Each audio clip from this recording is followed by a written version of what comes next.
Well, good Saturday morning. Welcome to episode 261 of Hobby Hotline.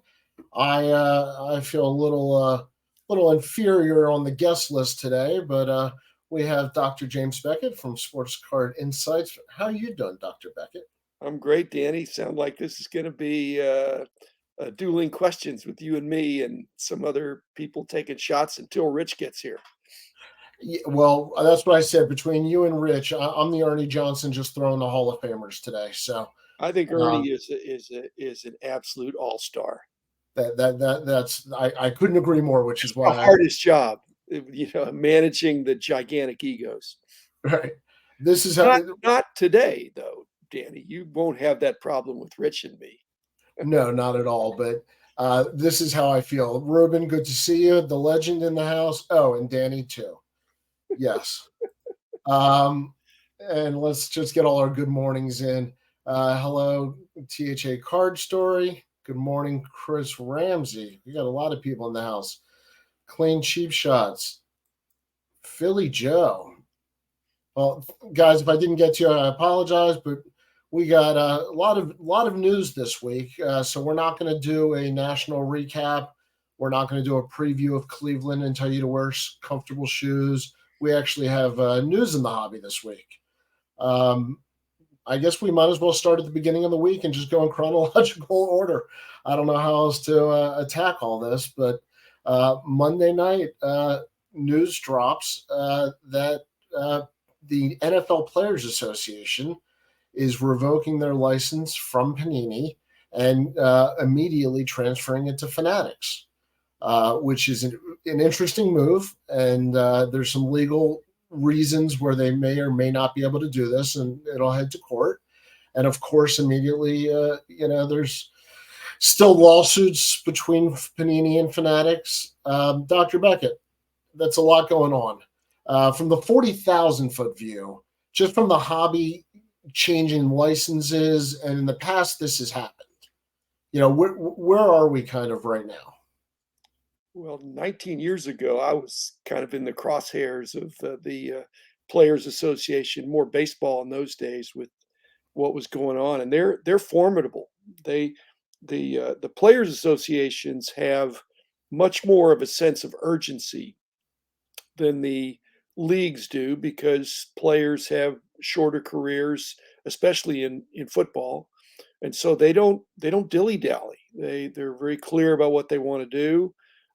They their license is required, and seemingly Panini had done right by them, but for whatever reason, they have moved very quickly, as is their maybe not their right, but their their past. That's what they've done, and maybe this is just to get it into arbitration or some kind of litigation. But their time's a wasting for the NFLPA. So I feel bad for Panini. It doesn't seem fair to me. I don't think that they usually when people do something like this, there was some mention of change of control. Well, change of control usually is in a contract for when a company is bought or sold and you don't like who it was sold to.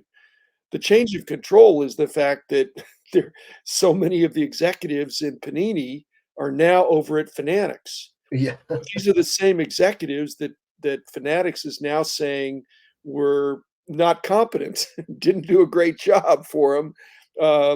So I'm not getting it yet. There must be some subtext that I'm not getting, but uh, or usually there's a provision for a cure that Yeah. if you mess up, you get a chance to make it right on some 30, 60, 90 days, depending on the contract. It's very rare that there's just an uh,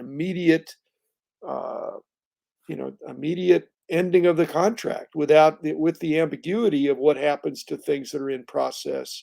And so I think that's going to get worked out pretty quickly. And one more There's thing, I think Panini is probably doing the right thing to keep moving because yeah. if they don't, they lose. If they stop everything they're doing, because there is a question of law here, to me, whether or not they can do that. So we'll see how it plays out, Danny. I'm not happy about it. I don't think it's good for the hobby, but I'm not a Supreme Court justice or any other justice. Well, I think it's fair to point out that the leagues have a vested interest in Fanatics. The players' union has a vested interest in Fanatics. There's investments and partnerships all the way around. So I think it would be naive to not mention that. I just want to throw that out there. I do want to read just real quick the Players Association's announcement. The NFLPA has terminated its trading card agreement with Panini. I mean, they're not mincing words here. Effective immediately, Fanatics has the exclusive right to make NFLPA branded trading cards. This decision has no impact on any individual player's contract agreements with Panini. If you represent players with existing Panini agreement, the NFLPA recommends that you encourage the players to fulfill their contract. A lot, I think there's a lot of in between reading in between the lines there. You mentioned Panini moving forward. Well, one of the models, and we'll certainly touch on this later, to move forward without a license, autographed products become great chase cards. And you do need to get maybe more creative if you have to airbrush the logos. But it's not the first time there have been non-licensed, products out there that have used retired players, individual contract players. Is that their angle that they have to take, other than legal remedy, of course, which is going to be I think the forefront. Well, the leagues already think like business people and think about investing in companies and entities and things like that. The Players Association, it's a little bit new for them to think like owners. I mean, they're individual owners of their own brand.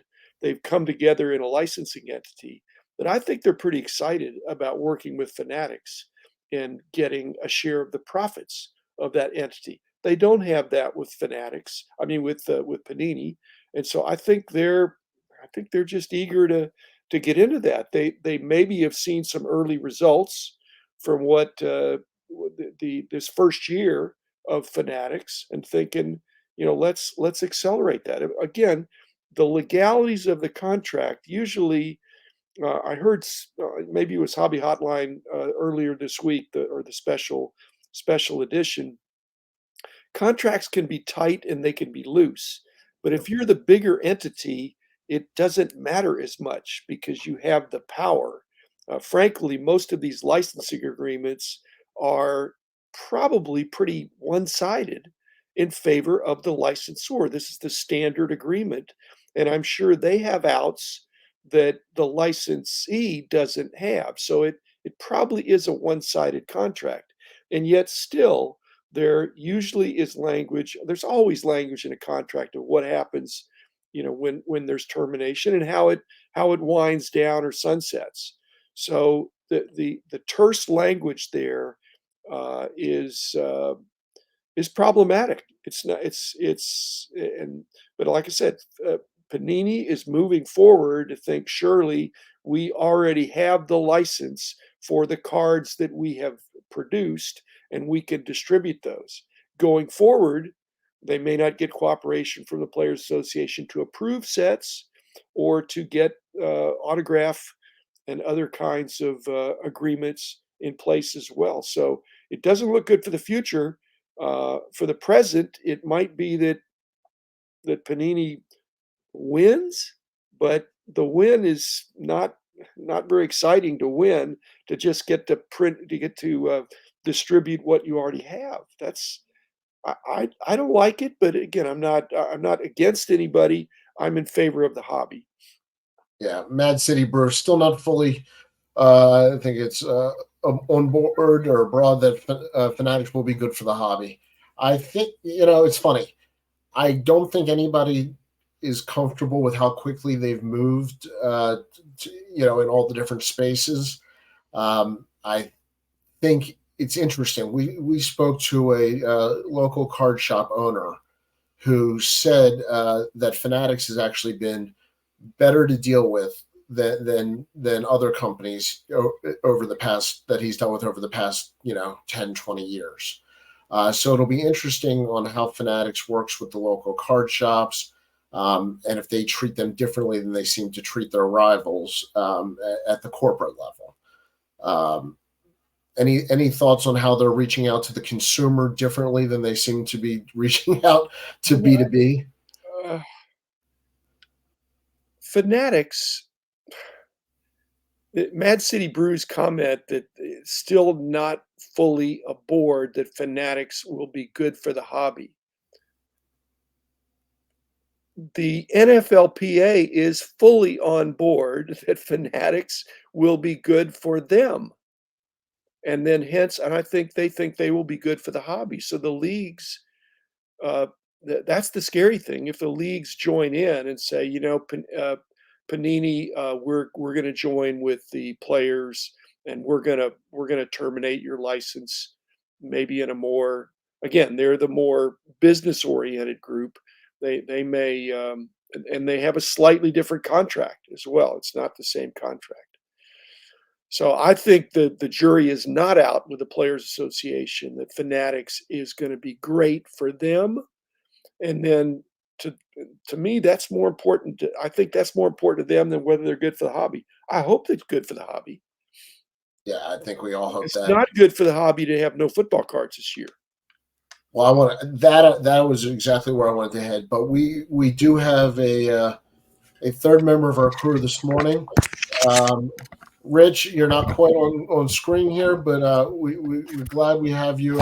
Yeah, I got to figure out how to rejigger this. So give me a second. So nobody really wants to see my face anyway. So. Well, I said I feel like the third wheel with the hobby guru. Glad to have you, Rich. No, we got Dr. Jim. I'm still working on getting. Oh, I think I need. All right. I don't know what We'll this is. This is just in a computer. But I did want to talk about, and Dr. Becker, exactly what you were just talking about is, are we going to not have football cards? And there just seems like too much money on the line to really miss an entire year. Well, I think everybody's for profit on this. I'm not trying to make Fanatics mad, but it's in the best interest of the hobby, legalities aside, that Panini proceed and make the best of this awkward and perhaps ambiguous situation. So if they're continuing to send out football cards, that's good for card shops, that's good for distributors, it's good for collectors, investors, flippers, everybody, that there's new cards coming into the pipeline. And not that there's this, it'd be like it'd be like 94, 95 with the baseball strike, where just people had a real bad taste in their mouth, and not every collector came back from that. So I don't want that. I want to keep some flow of cards, and I think this thing may go to, this is the kind of thing where there's injunctions, or temporary restraining orders, things like that. And so all that's being considered. I do know from my legal experience, more from being an expert witness, but arbitration is very different from going to court, and it's also very different from mediation. It's cheaper than going to court with a federal or any kind of a lawsuit, but it's not like mediation where they're trying to bring the parties together. Arbitration is a decision of who's right and who's wrong. And my understanding is in arbitration, they're choosing A or B. It's not the compromise that you would have in mediation, where there might be a third option. Well, but there can be settlement. Some things are settled as they get into arbitration. My experience has been that the arbitrators, I think, like, each side will pick an arbitrator, and they together will pick the third arbitrator, which kind of is supposed to be impartial. But usually the arbitrators that are chosen have knowledge in the field. So it's not like picking a venue of a lawsuit that's filed in a certain state or district, and then you get a judge. You don't know what judge you're going to get. You're going to get a judge that's selected. Arbitrators are generally pretty knowledgeable about the subject matter, and that's good. Then we'll have somebody that's not at square one trying to figure out, hey, what's the big deal? It is a big deal, and I'd love to see mediation, and yet the lack of mediation means this relationship is irrevocably broken, and they're not moving forward. It's a question of when. Absolutely. Well, I think we have You have the background of my office. I don't know what's going. I haven't angled it, but you can see all the good stuff that's in my office. We have the ComC stuff for that Angela and Stefan keep, and we have some donations. So it's kind of a mixed bag, and I'll be the amorphous voice in the background. Okay. All right, so we got Uncle UPS today. We have Uncle UPS. No, the cards are talking. Yes, the cards will be talking. Isn't that great? Cards. And I'm going to use one of my favorite lines. I'm sure whatever Dr. Jim has said in the first 20 minutes, I'm going to be like Mickey Mantle after Casey Stengel appeared in Congress in 1958. When they asked him for his opinion after Casey went on a long dissertation about his baseball career, and Mickey deadpanned and said, I agree with everything Casey just said. So I guarantee you I agree with everything Jim just said. Thanks, Well, he was talking about how good looking you were, so Well, obviously he's missing that part of it. So no, he's got a very, very pretty wife. We'll leave it at that, and that's a good looking person. Him and I, not so much. Well, at least I got something going this week.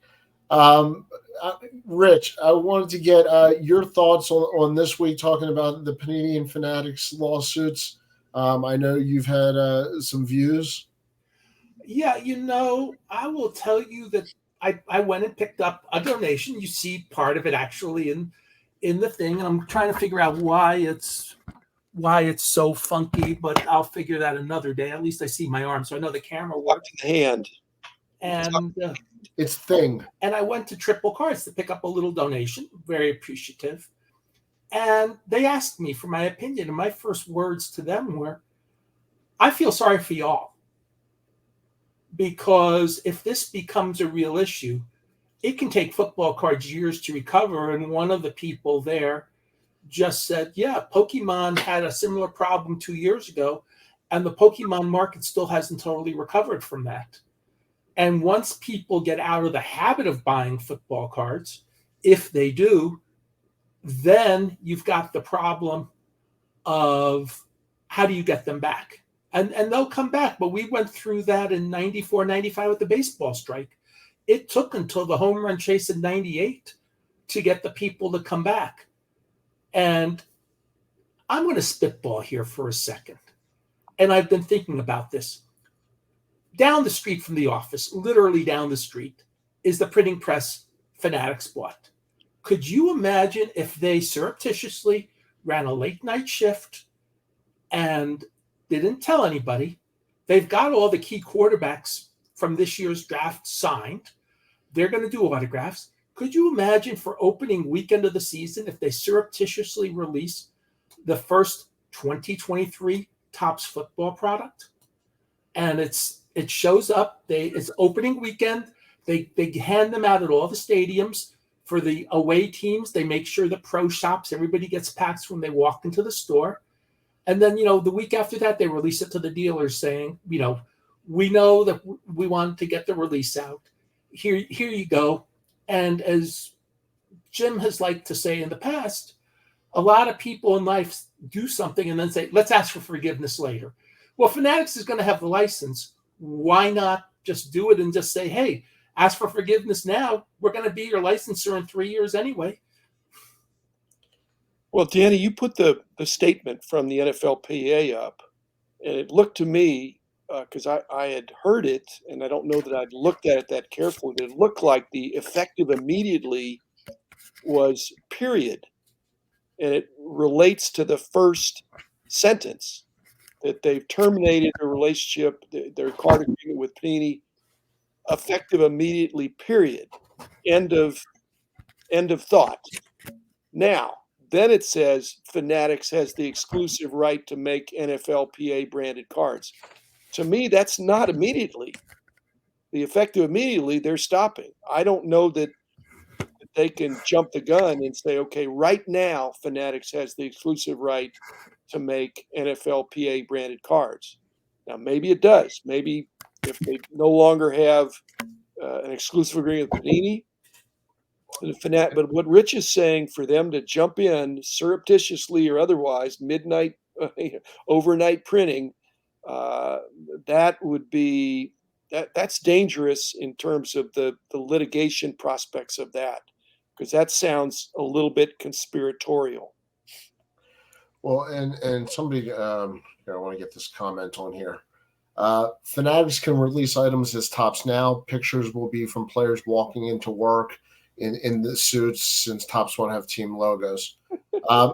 There's there is a lot of ways to work around that, and I think they're in the stronger position of having the actual players. It's a lot harder when you don't have the player to just put up a logo of a team, or only deal with young college players on NILs or retired players. So I think Fanatics is in the stronger position there, and I think that's part of the reason that the PA I think made this move, is that they know the Fanatics legally can produce football cards at some level.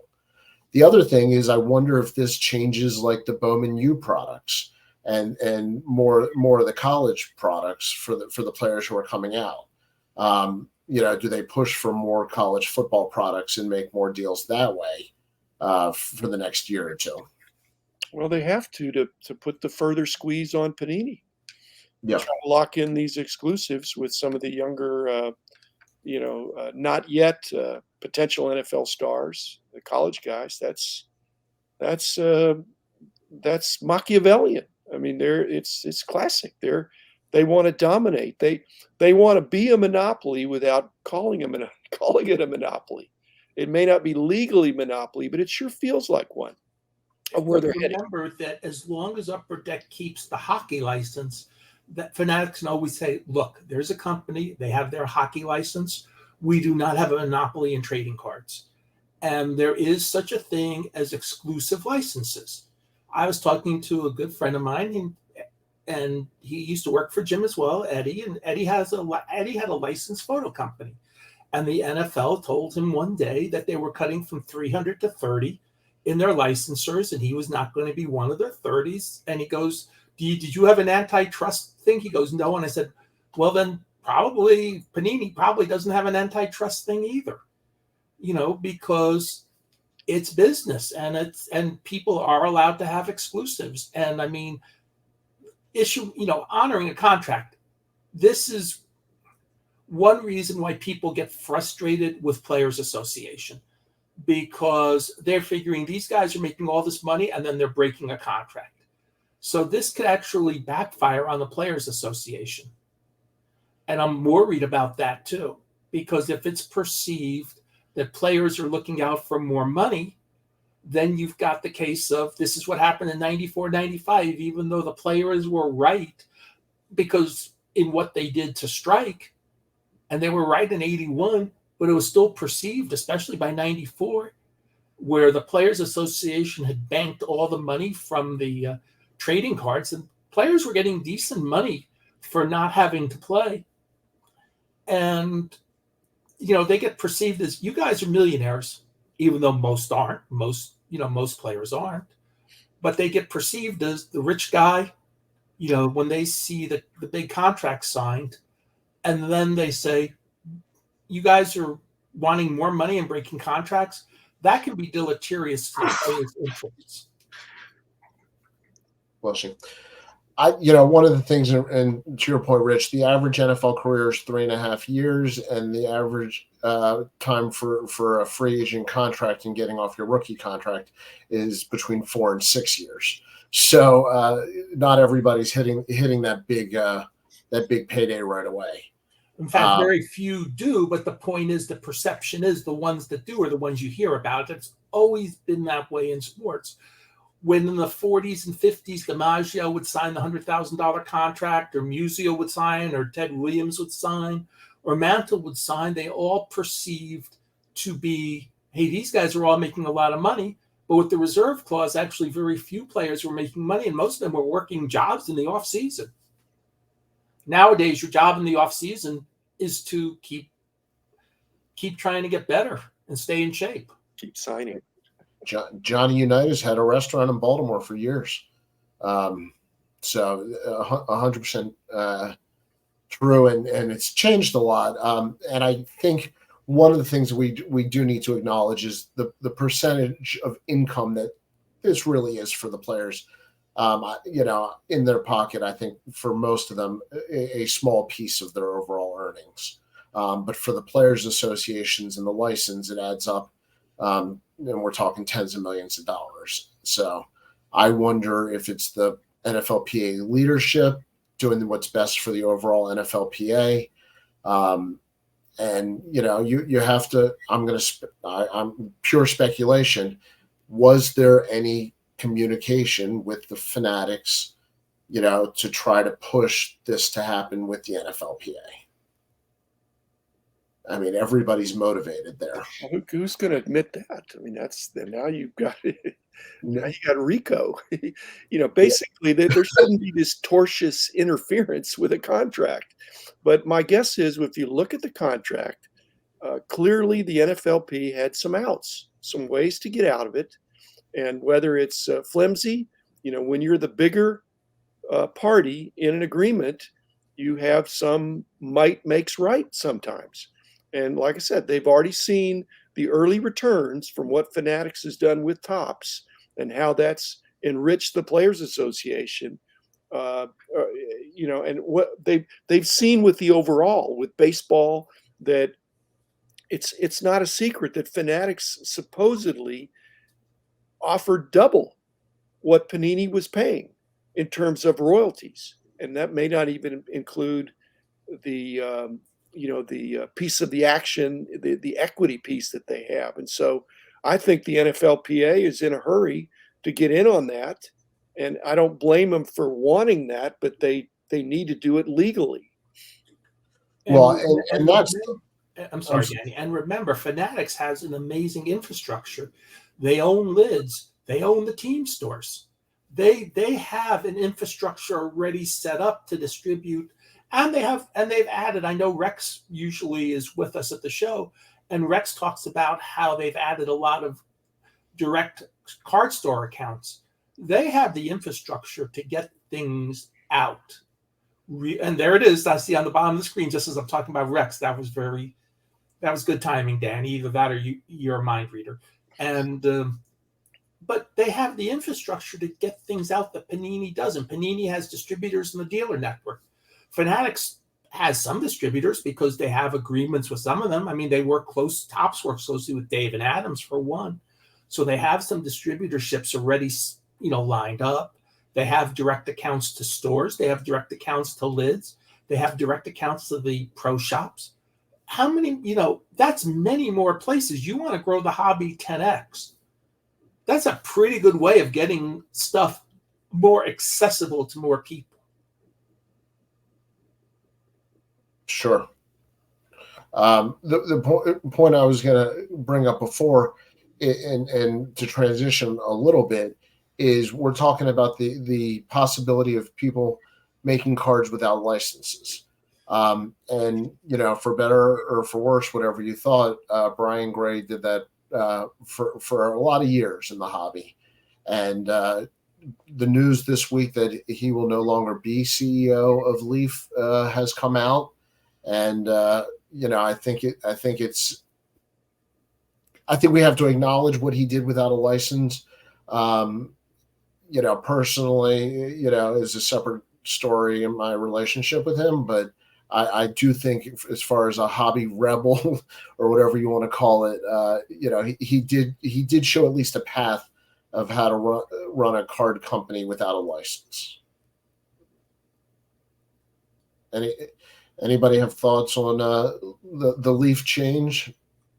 My first thought was that he's about the same age Jim is when Jim sold the company and when Rob Lifson sold REA. And, we've talked about this. You get to about that age, mid-50s, and you say, I've conquered every mountain I want to conquer. I still want to do things, and I want to do it while I'm young enough to enjoy them. And so when somebody asked in some chat I was in, it was either our Hobby News Daily chat or it was in another chat I'm in, and I said, he announced it on a Friday night, and with his age, I think this is a real thing. And I saw him briefly at the National. He did not seem to be quite as energetic at the National as previous years. And, and I think that recharging your batteries is a good idea. Brian's a lifer, by the way. He will be back. What he comes back as, I don't know, but he will be back. He's a card lifer. So I have full confidence we will see him again. Where we see him, that's up to him. Well, I agree, Rich. He needs to take care of his health. I think he doesn't look as healthy as he did a few years ago. Who does, I suppose? But the thing that's interesting to me, because I do think he probably is a little bit younger than I was, but I also mentioned that I wanted margin. I wanted to get my life back because I was so involved. But my question and it doesn't haunt me because I think I made the right decision, but Brian's going to be thinking about this. How much of Leaf was Brian? And so with Brian not there day to day or being the CEO, maybe he's the chairman of the board and maybe somebody else is running it, but how much will be lost? Something will be lost. How much or what type of loss it is, because he was the force behind Leaf. He talks about a great team. I had a great team, but and I probably did not calculate what the loss would be when I was no longer, when I had sold my company. Now I'd sold it, and they said I was an advisor, but something was lost. It wasn't so much the day to day. It's just that, like I say, some of the decisions that have been made over now 18 years, I wouldn't have made, but I didn't have the insight. So how much of that, if Brian's not there day to day, will he be missed? And I promise you, he'll be missed. It might be huge, and it might be that everything runs pretty smoothly for a long time. But he was the force behind a lot of what they were doing. And so, and it's hard to be. You can be a lifer, but you can feel like you're in prison because you have this great job that you love, but your family and your health could be suffering, and there's you either got to sell out or resign from some of the day-to-day duties. I did not feel I could resign day-to-day duties and kick myself upstairs. I needed to sell and let somebody else call the shots. And I can, I'm still a lifer, but I'm not. I'm on the outside looking in with my old company. And I think Brian's chosen a different approach, and I really hope it works for him. Jim, I can assure you, when you sold the company, it became a very different place. Well, of course. But you made the decision for what you did the best you could to take care of the employees that were there at the time and to do your best to try to ensure the long-term health. And what you did, it's still there 18 years later. I mean, whether we like all the twists and turns, the fact that it's still there 18 years after you sold the company is a pretty good testament to what you built. I wanted to bring up something that Dr. Beckett just touched on. Is Brian Gray, my understanding is he resigned. He's no longer CEO, but he's still the owner. I have not seen anywhere where it said he sold the company. Exactly. And that's the key difference, right, Dr. Beckett? And it's very interesting that he's not identified the CEO that he has, quote unquote, handpicked. And so it probably will be somebody that it's obviously somebody known to him and probably somebody that will be known to us. And so the fact that he hasn't mentioned it is allowing this first news to sink in. I'm thinking when I sold the company, the headlines weren't about Peter Goodmanson taking over, or they were about the transaction and here's what's happening. And then later on, there was an announcement of here's the new organizational structure. Well, the New York Times headline was how much you sold it for. You did make the New York Times. which was incorrect, but that's Well, that's the number I always use because that number was printed in a paper. So whether it's incorrect or not, it's a good number for me to use. well, I promise you it's incorrect, but there's when it's in the New York Times, what are you going to do? Sue them for a retraction?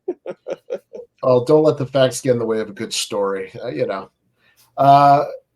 I wanted to also bring up, we were talking about will there be football cards and will Panini be selling football cards? We spoke to Nick, who runs a local card shop, and he said this week Panini did solicit him to buy football cards that they've printed for this year. So they're still actively selling to dealers. In Tuesday, Wednesday, and Thursday, I think he was getting calls from the reps still selling. Now, could this simply be that they, have inventory that by all means they're legally allowed to sell? Is this, them trying to grab as much money as they can while they have product that people, might not normally buy up?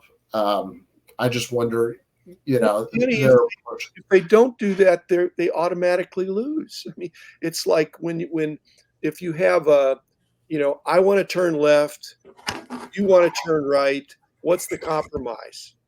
If it's a veto, then you just stay put.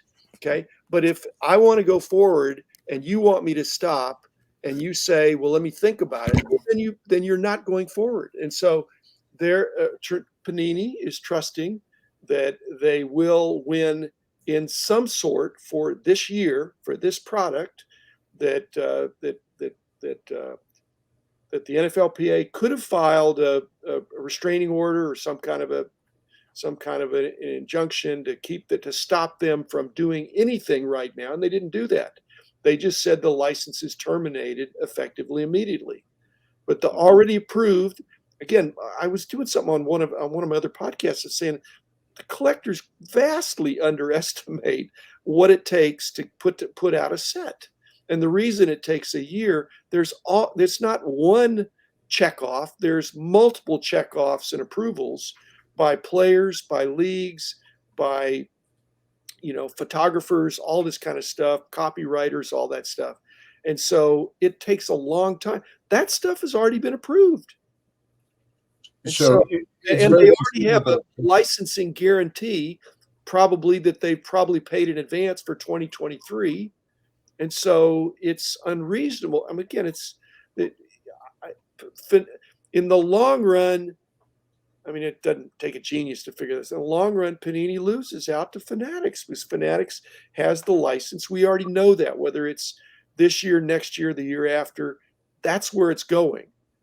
But Panini should win in terms of this year's product. I think that the Player Association is on shaky ground for saying you got to stop right now and dump everything you have in the ocean.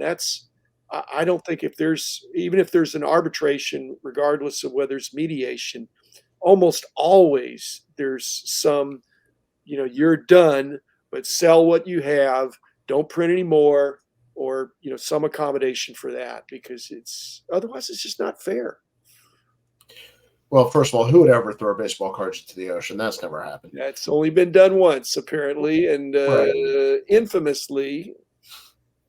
Yeah, well, yeah, it'd be interesting if Panini's base cards become 52 tops. My question is there's been a lot of people say overprinting, or we're in, heading into a second junk wax period. Could contraction be a good thing, that there's less sets overall? Could competition push the quality of the product better?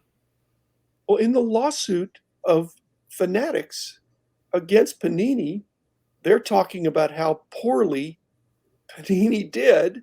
And yet when you see the dramatic increase in cards produced in the last few years from Panini, how they've quote unquote grown the category, to me, there's a question whether they've grown it too much, but they've printed to demand. And so Fanatics may complain about that, but are they going to lower production? that doesn't seem to be the way they do things. They're going to broaden distribution. They bought a printer. They're not going to print less. I think they're going to print more, but they're going to distribute it more widely. And if they do, then that's hopefully how they can grow the category in a way that's responsible. It's funny because I got into a little conversation on the Net 54 message boards with somebody complaining about the National, how they wanted to see, the National start catering to people with $5,000 or $25,000 in their pocket at all time. And I pointed out that if Fanatics, has, said we want to 10x the hobby, you may 10x the money that way, but you're not going to 10x the hobby that way. So as Jim points out, Fanatics, it can do much better distribution than Panini ever could. And that's your whole ball game, is they can start from the beginning and they can do the term I hate, which is synergy, but they have the synergy to do the entire distribution channel.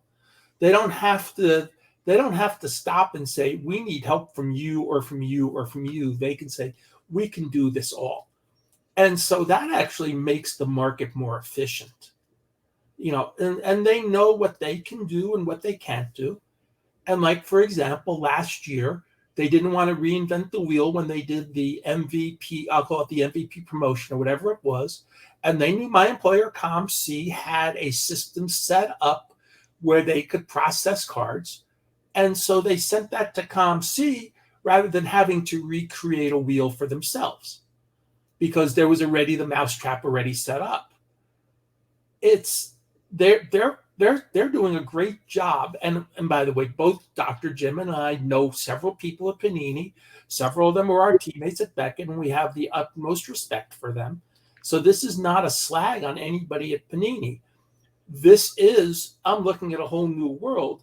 And if you're willing to look at a whole new world, this is a great idea for Fanatics to do better marketing, and then better targeted marketing. I was hearing on some chat that, whether it was the show you were doing last night, how when Anthony Volpe made his major league debut, and as a Yankee fan, I wish he'd be hitting more than 217. They talked about, the Fanatics and the patch and, the rookie year patch and all that.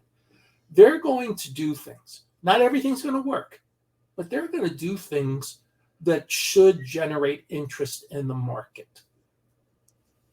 I think the biggest thing that they're doing is they're finding very subtle ways to get into the ether of children's lives, where it's actually crossing their screen. I've got two 12-year-old boys, and they said, "Dad, there's a baseball card commercial." Or my son went to buy a hat and said, "Dad, they were selling baseball cards in lids." And so for them to notice and for them to see it, I think that's a good thing for kids to be exposed to it, as opposed to something else, if we want the future of the hobby to go forward. Maybe that's too corny, but I think that's been a positive. No, I'm with you. I have a 5-year-old great nephew who thankfully has so far, it's Beckham 1, cancer nothing, and he had a visit from Daniel Murphy, who's now officially retired for the second time, while he was in rehab. And I would pull through the donations and I'd pull him out, or if I'd see him in the value boxes at a reasonable price, I pulled out Daniel Murphy cards for him. Well, he came to visit with his mom and his younger brother about a month ago now. And he's 5 years old. His favorite thing is all the cards I gave him. So he lives in Jacksonville. And I apologize for anybody who will get upset, but as I go through donation bins, or value bins and they're cheap, if I see Trevor Lawrence cards for him, since he's the starting quarterback for Jacksonville, they're getting pulled for him. And I think I'm creating a collector at the age of 5. And if I've created a collector at the age of 5, and this is just an accident of timing, is if he gets the collecting gene in him at the age of 5, he'll have it with him for his whole life in some way. And I think, Danny, you're right. And that's what I'm adding to that, is that if the kids get into collecting, just like the overproduced era kids did, just like the kids of Dr. Jim's generation or my generation did with the schoolyard, or we traded cards, and we did all that. You get that into your blood at a young age. It doesn't get out there. It may get out for a while, and then the 20-year rule kicks in, and then you come right back in. So this is the best ecosystem you can have. You get them when they're young. Let them do college. Let them do cars. Let them do, as Nick Redwine used to say, cars, cuties, and college. Let them do the three things, the three C's. And then they come back and they bring their kids to Nick's store before he sold out. Nick would see the parents come back with the kids. Yeah, oh yeah, I remember you. And yeah, my kid wants to collect cards. And he truly had a neighborhood card store. And the kids loved being at a store like that. And that's the thing. You build the hobby from the ground up. And what we're saying is that it looks like Fanatics is doing, for all we talk about the rich stuff, we need more of Michael Rubin going to Burbank, seeing a kid pull Devin Booker cards, getting a hold and getting her a Devin Booker jersey. We need more of that type of stuff where everybody can say, hey, if I do this, I may get something good. Or look, I'm going to get something good by doing, and it's not that expensive. And most parents can afford $1 or $2 for cards. Jim, how many people do you think were at Kyle's show last weekend? Hundreds. I mean, it was over 1,000 dealers, and so probably could be 1,000. They have paid of over 1,000, and with the dealers, they probably had 1,250 They had probably 1,250 people in 2 days at a card store, at a card show, without having to overproduce it. Without having over publicizing it. Kyle and his team have great. But they had 1,200 people in the room, and thankfully the air conditioning was working. The only thing hotter than this conversation was the temperature at DFW Airport yesterday at 110. And they drew 1,200 people in a room over 2 days. That's pretty good. Was it a younger group? There was a lot of younger people there. I had a great Saturday and a miserable Sunday, but that was because the people don't understand. The people on Saturday know how to dig through my boxes. The ones on Sunday are more showcase people, and I sold a lot of cards from the showcase on Saturday too, so I didn't have quite the same stuff. And there, look at it. There's a confirmation of what we were talking about and when it is Fort Worth, except it's by the airport, so it's not Fort Worth like an hour and a half away. It's very close to the airport. Very close to the airport. So, Dr. Beckett, let me ask you, for the average collector consumer, we're talking about a lot of C-level conversations and management shakeups and lawsuits. For the person who just collects cards, at a more common level, is there an immediate impact or anything that is of worry, or is this really big picture corporate, litigation? Let me answer it 2 ways. Number one, I think we have a very sharp audience today and every Saturday that are a heavy dose of industry insiders that do care about the C-level stuff because they think big, and they're lifers, most Hobby Hotline listeners. But the average person, I think, is going to be concerned if there's no new football cards for the next 6 months.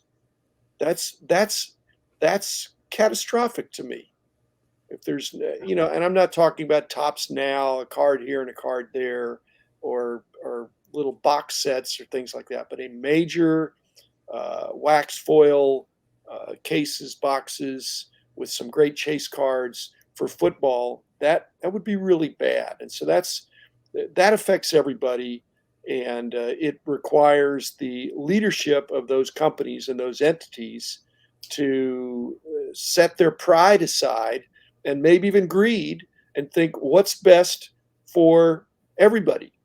And for this year, I think it's to allow to not put an immediate plug on Panini. Going forward, Panini already knew their days were numbered, and collectors have adjusted to that. And I don't think it's affected Panini negatively. The people are, oh, I'm not going to buy Panini anymore because they're a lame duck. No, I think Panini was doing fine, but they're not doing fine if they can't distribute the cards and finish out the year. I think with work they have already in progress. I mean, a lot of the work for card companies is before the printing. It's not in the distribution, it's in the preparation and all that stuff. So I hope cooler heads will prevail. I will also say that, when I've talked to a couple of our former Beckett teammates who have boomeranged back to Panini, and doing product development is such a different world for them. They can look at a product, they can start it, and then they may not touch a product for 4 months. It is a process, and then it's a process. How this is the expression goes, how the sausage is made is something that would be, if I did at this point in my life, it would be a major learning experience. I'd probably go home and say, why did I ever want to do this at this age? Because it is such a learning curve. And I think doing products are one of the most important process. It's the process. And I am fascinated by process. But I wonder how many steps are really involved in making a product. I'm going to bring up some ancient history here, but I'm still convinced that people in 1981 said the errors the card companies made with Fleer and Donruss were deliberate. Look at it was a simpler word. You didn't have inserts in that day. But I think it was like September or October, they got permission to make sets. They had them on the market 4 or 5 months later. Think about what they had to go through in a simpler time to get a product into the market. They had to rush things. And rushing things is never a good sign. And so you don't want Topps to rush, Fanatics Topps to rush the production of their 2023 issues either. You would hope that if they think they're going to do something, they at least have stuff somewhat planned already. Because as you point out, as Jim points out, and as the store owners pointed out, or the reps at the store pointed out, you want to make sure there's a continuous stream of product. And, several of those first round quarterbacks have already been anointed the starting quarterbacks for their team. They're going to come out as they're going to start the season with the hottest players of the year. If they're going to start the season with the hottest players of the year, you kind of want them in their professional jerseys. You don't want them anymore in their Alabama or their Georgia or, their Notre Dame or whatever college it is. You want them in the Ravens jersey. Well, actually, that's Lamar Jackson. But you want them in their Ravens jerseys or their Giants jersey or their Patriots jerseys. You don't want them in the college jersey anymore. I mean, Bryce Young is going to have a rookie card in who knows what year. And I think that's to Rich's point, for people who are chasing it. One of the questions is, Dr. Becker, you had talked about earlier the turnaround time, and Rich, you were talking about this, of production from, when they want to create a set till it can actually come out. Does the leagues, the Players Association, all being involved in bed with Fanatics, smooth that process out, speed it up, get approvals quicker, work together better? Probably. I mean, it certainly shouldn't hurt. It shouldn't hurt, but again, it isn't automatic. These approvals, they're just like hockey's a different situation, but they don't necessarily want to show blood or fights and things like that. So there's some things they're looking for, and Paninis and Fanatics and Topps of the world understand what the sensitivities of the leagues and the Players Associations are. But there's still a lot of steps. There's more steps and more levels of approval than we realize. But surely Fanatics should have an advantage when they have equity partners that Right. they've got even more reason to be pleasing to their partners. And it's not adversarial. They're not trying to slip something by. They're trying to work together. I like that. Panini's beef is that you never gave us the chance, or you never said, hey, Fanatics has come at us with this kind of proposal. Are you willing to do that? They just did it. I remember the story of Freddie Freeman when he became a free agent with the Atlanta Braves. He wanted to stay in Atlanta. Atlanta made an offer to his agent, evidently, that was turned down. Atlanta went and signed Matt Olson immediately. Freddie Freeman was caught off guard, never told his agent he wanted to stay in Atlanta. Ended up with the Dodgers, but ended up firing his agents because the information wasn't passed along of what he might have been able to sign for to stay where he wanted. And, I look at Panini, did they give one offer and never get a call back after that?